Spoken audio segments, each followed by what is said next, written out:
پھر جب وہ مر گیا تو تم نے اسے نکال دیا اور مجھے کہا کہ وہ لاہور چلی گئی ہے۔ تم نے میرے اعتبار کو، میرے رشتے کو، سب کچھ رون دیا۔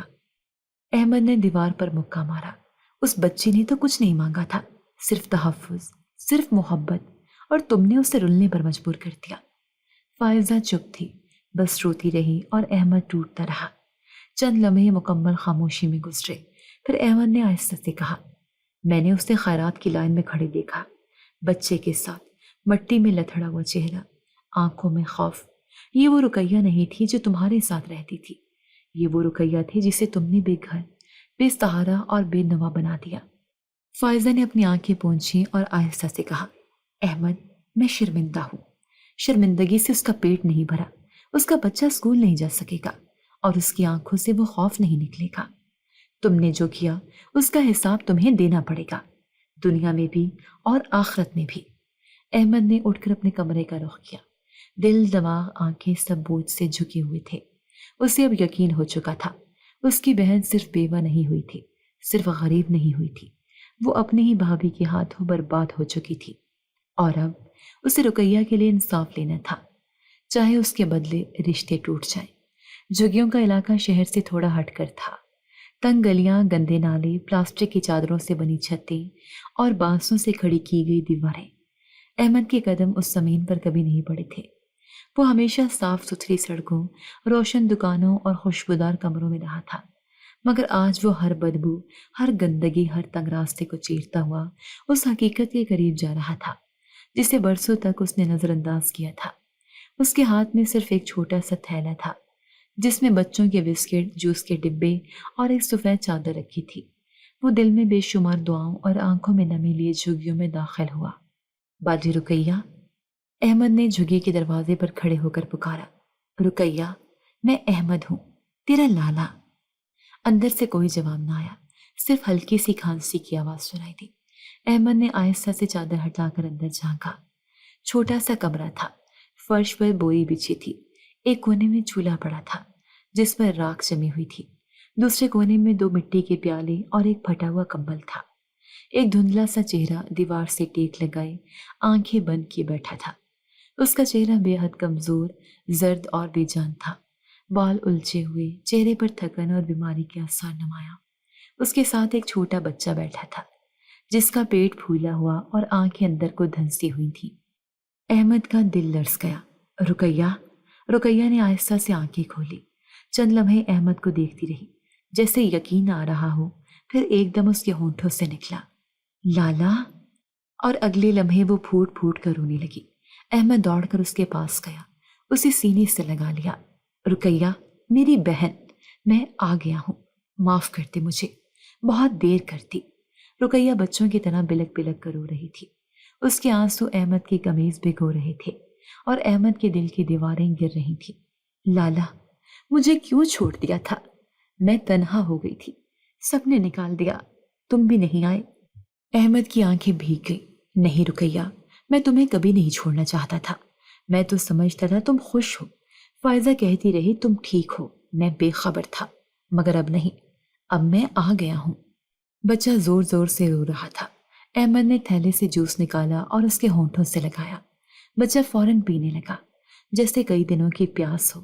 احمد نے رقیہ کو پانی دیا تو اس کے ہاتھ کانپ رہے تھے۔ تم نے کھایا کچھ؟ احمد نے پوچھا۔ رقیہ نے نفی میں سر ہلایا۔ کل سے کچھ نہیں، کام نہیں ملا، خیرات بھی ختم ہو گئی۔ احمد کے اندر آگ بھڑکنے لگی۔ اور تم یہاں اکیلی ہو؟ رقیہ نے آہستہ سے کہا۔ کچھ جھگی والوں نے پناہ دی، پر یہاں بھی ہر روز تانے، ہر روز دھکے، بس بچے کی خاطر جی رہی ہوں۔ احمد نے اس کے سر پر ہاتھ رکھا۔ اب نہیں، اب ایک دن بھی نہیں، تم میرے ساتھ چلو گی، ابھی اسی وقت۔ رقیہ نے آنکھوں میں نمی لیے پوچھا، کیا تم لے جا سکتی ہو مجھے؟ یا فائزہ؟ فائزہ میرے فیصلے کی حقدار نہیں رہی، اس نے جو کرنا تھا کر لیا، اب میں اپنا حساب خود صاف کروں گا، اور تمہارا حق، تمہاری عزت تمہاری زندگی میں واپس لاؤں گا۔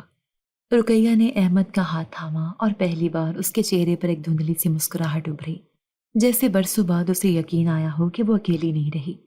احمد نے جھگی کے کمرے پر آخری نظر ڈالی۔ اس کمرے میں ایک بہن کی بے بسی، بھوک اور کرب بند تھا۔ اس نے اپنے آنسو صاف کیے اور آہستہ سے کہا، میں وعدہ کرتا ہوں رقیہ، اب جو ہوا وہ ماضی تھا۔ اب ہر دن ہر لمحہ صرف تمہاری عزت، تمہاری خوشی، تمہاری نئی زندگی کا آغاز ہوگا۔ اور وہ اسے اپنے ساتھ لے کر وہاں سے نکل گیا، نئے دن، نئے سفر اور ایک نئے انصاف کی تلاش کے لیے۔ رات کے سائے ابھی پوری طرح چھٹے نہ تھے، مگر احمد کے اندر روشنی کا ایک نیا چراغ جل چکا تھا۔ رقیہ اب اس کے ساتھ تھی، کمزور، بیمار، زخموں سے چور، مگر اب تنہا نہیں۔ صبح کی تازہ ہوا میں جب احمد اپنی بہن اور اس کے بچے کے ساتھ گھر لوٹا، اس کے قدم مضبوط اور نگاہیں پرعزم تھیں۔ گھر کا دروازہ کھلا تو فائزہ دروازے پر کھڑی تھی۔ اس کے چہرے پر حیرت، بے چینی اور تھوڑا سا خوف بھی تھا۔ رقیہ کو دیکھ کر وہ جیسے پتھر کی ہو گئی۔ احمد نے کوئی بات کیے بغیر رقیہ کو اندر لے جا کر مہمانوں والے کمرے میں بٹھایا، کمبل دیا، پانی پلایا اور بچے کو سینے سے لگا کر تسلی دی۔ پھر وہ واپس فائزہ کے پاس آیا۔ فائزہ، میں نے آج فیصلہ کر لیا ہے اور اس بار کوئی بحث نہیں ہوگی۔ فائزہ نے ہونٹ سختی سے بند کر لیے، جسے جانتی ہو کہ جو بات آنے والی ہے وہ فیصلہ کن ہے۔ میں تمہیں طلاق دے رہا ہوں۔ فائزہ کے قدم لڑکھڑا گئے۔ کیا احمد، تم ہوش میں تو ہو؟ بہت ہوش میں ہوں، اور اسی ہوش میں یہ قدم اٹھا رہا ہوں۔ تم نے میرے اعتبار، میرے رشتے اور میری بہن کو روندا ہے۔ اس کی بے بسی، اس کی بھوک، اس کے آنسو تمہارے زمین پر کبھی بوجھ نہ بنے، لیکن میرے لیے وہ ہر رات کا خواب بن گئے ہیں۔ فائزہ نے رونا شروع کر دیا۔ احمد، یہ غلطی کی تھی، مگر اس سزا کے قابل نہیں۔ یہ سزا نہیں، انصاف ہے۔ میں نے جو سال تمہارے ساتھ گزارے وہ تمہارا حق تھا، مگر جو سال میری بہن نے سسک سسک کر گزارے اس کا حساب اب چکانا ہوگا۔ اس کے بعد احمد نے وکیل کو فون کیا اور فوری طور پر طلاق کی قانونی عمل کا آغاز کر دیا۔ اگلے چند دن احمد کے لیے ایک مشن کے مانند تھے۔ وہ رقیہ کو قریبی کلینک لے گیا، جہاں معلوم ہوا کہ وہ شدید غذائی قلت، خون کی کمی اور ذہنی دباؤ کا شکار ہے۔ ڈاکٹر نے مکمل آرام، صاف غذا اور ذہنی سکون تجویز کیا۔ احمد نے گھر میں رقیہ کے لیے نیا کمرہ تیار کروایا، جس میں نرم بستر، روشنی اور آرام دہ ماحول تھا۔ وہ خود اس کے لیے کھانا بناتا، دوائیاں وقت پر دیتا اور اسے احساس دلاتا کہ وہ محفوظ ہے۔ اس کا بیٹا، جس کا نام ہادی تھا، کمزور مگر ذہین بچہ تھا۔ احمد اسے قریبی اسکول میں داخل کرانے کے لیے لے گیا۔ اسکول کے پرنسپل سے بات کی، فارم پر کیا اور پہلے دن اس کے ساتھ اسکول کے گیٹ تک گیا۔ ہادی نے اسکول کے گیٹ پر احمد کا ہاتھ مضبوطی سے پکڑا۔ ماموں، آپ مجھے چھوڑ کر تو نہیں جائیں گے نا؟ احمد نے جھک کر اس کے ماتھے کو چوما۔ نہیں بیٹا، اب کبھی نہیں۔ رقیہ آہستہ آہستہ بہتر ہونے لگی۔ اس کے چہرے پر تھکی تھکی سی مسکراہٹ ابھرنے لگی تھی۔ وہ احمد سے باتیں کرنے لگی تھی، بچے کے ہوم ورک میں ہاتھ بٹاتی اور شام کو گھر کے صحن میں بیٹھ کر آسمان کو تکتی رہتی، جیسے برسوں کے بعد اسے یہ سکون ملا ہو۔ مگر ایک دن جب احمد اس کے لیے کپڑے خریدنے بازار گیا اور واپسی پر گھر آیا تو دیکھا کہ رقیہ صوفے پر بیٹھی رو رہی ہے۔ اس کے ہاتھ میں ایک پرانی فائل تھی جس پر دھول جمی ہوئی تھی۔ یہ کیا ہے رقیہ؟ رقیہ نے آنسو پونچھے اور کہا، لالا، یہ اماں کی جائیداد کی فائل ہے جو میرے نام پر تھی۔ ہاں، وہی مکان جس میں تم رہتی تھی؟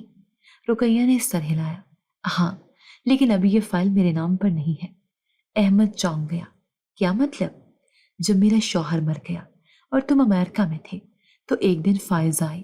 اس نے کہا، مکان کی دیکھ بھال مشکل ہے، کچھ کاغذات پر دستخط کروا لیے۔ میں نے پڑھا نہیں، بس دستخط کر دیے۔ احمد نے فائل ہاتھ میں لی۔ رجسٹری پیپرز پر صاف صاف لکھا تھا، نقل ملکیت، نام فائزہ بنت نجم الدین، سابقہ مالک رقیہ بنت حامد علی۔ احمد کا دماغ گھوم گیا۔ اس نے تمہارا مکان بھی اپنے نام کروایا؟ رقیہ نے سر جھکا لیا۔ لالا، مجھے لگا شاید تم نے ہی کہا ہوگا۔ احمد کی آنکھوں میں آگ اتر آئی۔ نہیں رقیہ، میں نے تجھے کبھی بے گھر کرنے کا سوچا بھی نہیں۔ اس نے تجھ سے تیرے آخری احساس سے بھی چھین لیے۔ اس لمحے احمد کو احساس ہوا کہ فائزہ نے صرف رقیہ کی زندگی نہیں چرائی، اس کی شناخت، اس کا حق اور اس کا مستقبل بھی ہڑپ کر لیا تھا۔ اور اب یہ لڑائی صرف بہن کے وقار کی نہیں تھی، بلکہ اس کے حق، اس کی زمین، اس کے وجود کی تھی۔ احمد نے رقیہ کا ہاتھ تھاما۔ اب جو کچھ تجھ سے چھینا گیا ہے وہ سب واپس ملے گا، میں وعدہ کرتا ہوں۔ رقیہ نے آنکھیں بند کی اور برسوں بعد ایک مکمل مطمئن مسکراہٹ اس کے چہرے پر ابھری، کیونکہ اسے یقین تھا کہ اس کا لالا اب کبھی اسے اکیلا نہیں چھوڑے گا۔ گھڑی کی سوئیاں آہستہ آہستہ رات کی گہرائی میں ڈوب رہی تھیں، مگر احمد کی آنکھوں میں نیند کا نام و نشان نہیں تھا۔ رقیہ کے چہرے پر سکون آ چکا تھا، بچہ آرام سے سو رہا تھا اور گھر میں برسوں بعد ایک خاموش اطمینان کا سایہ محسوس ہو رہا تھا۔ لیکن احمد کے دل میں طوفان برپا تھا، وہ طوفان جو سچائی جاننے کے بعد صرف خاموش بیٹھ کر نہیں تھمتا بلکہ انصاف کی پکار بن کر باہر نکلتا ہے۔ فائلیں، رسیدیں اور پرانی دستاویزات احمد کے سامنے بکھری پڑی تھیں۔ وہ بار بار کاغذات کو دیکھ رہا تھا، پڑھ رہا تھا، تاریخیں ملا رہا تھا اور ہر لفظ کے پیچھے چھپی سازشوں کو سمجھنے کی کوشش کر رہا تھا۔ رقیہ کی جائیداد کی منتقلی تو سامنے آ چکی تھی، مگر احمد کو ایک اور شک کھائے جا رہا تھا۔ رقیہ کا زیور جو والدہ کی یادگار تھا اور جسے احمد نے بیرون ملک سے بھجوا کر خاص طور پر رقیہ کے لیے بنوایا تھا، وہ کہاں گیا؟ رقیہ، ایک بات بتاؤ، وہ زیور جو امی نے تمہیں دیا تھا اور کچھ میں نے بھی بھجوایا تھا، وہ کہاں ہے؟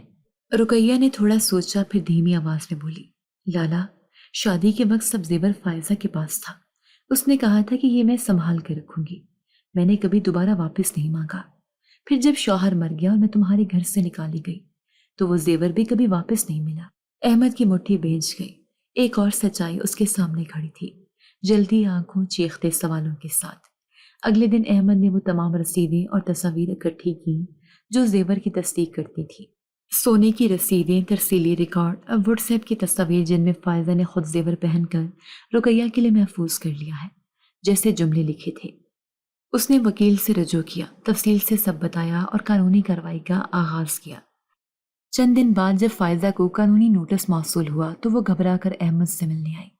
تم اتنا نیچے گر جاؤ گے، مجھے کورٹ میں گھسیٹو گے؟ احمد کا لہجہ اب سرد اور سیدھا تھا۔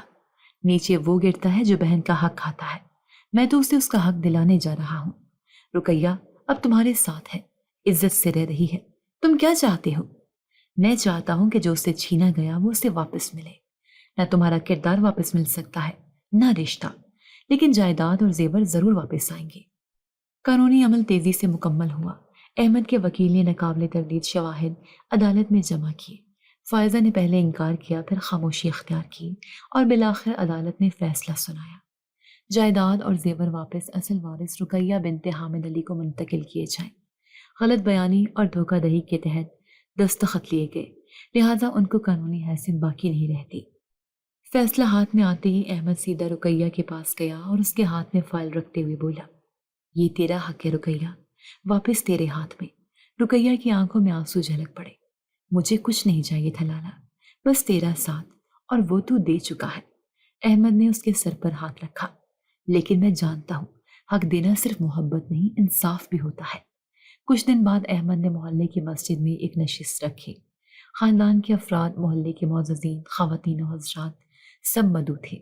رقیہ بھی پردے کے پیچھے یہ سب کچھ سن رہی تھی۔ احمد کھڑا ہوا، ہاتھ میں وہی فائل اور دل میں ایک گمبھیر سوال لیے۔ میں آج یہاں انصاف کا اعلان کرنے نہیں آیا، بلکہ ایک سوال پوچھنے آیا ہوں۔ عورت کی سب سے بڑی دشمن عورت ہی کیوں بنتی ہے؟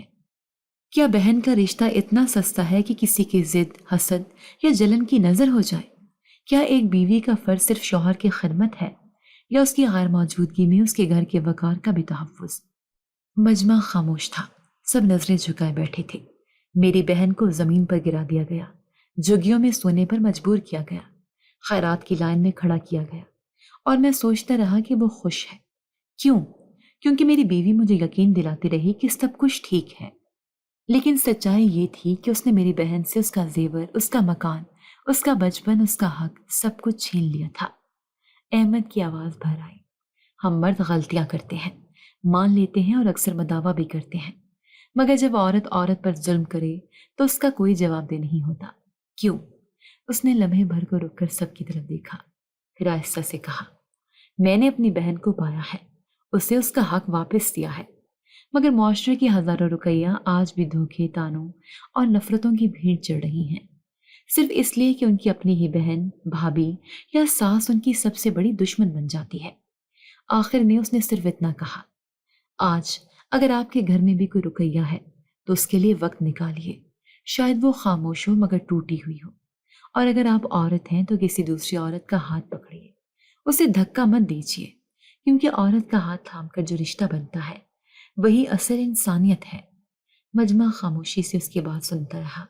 رقیہ کے پردے کے پیچھے آنکھیں آنسوں سے بھر چکی تھیں، مگر اب وہ آنسو دکھ کے نہیں، خودداری کے تھے۔ ایک کہانی ختم ہوئی تھی، مگر ایک نئی زندگی ابھی شروع ہوئی تھی۔ اس کہانی سے ہمیں یہ سبق ملتا ہے کہ اپنے رشتہ داروں کا حال خود پوچھیں، دوسروں پر اندھا اعتبار نہ کریں، اور عورت کا اصل حسن اس کی نرم دلی اور دوسری عورت کے لیے رحم میں ہے، نہ کہ حسد میں۔ جی تو دوستو، کیسی لگی آپ کو ہماری آج کی کہانی؟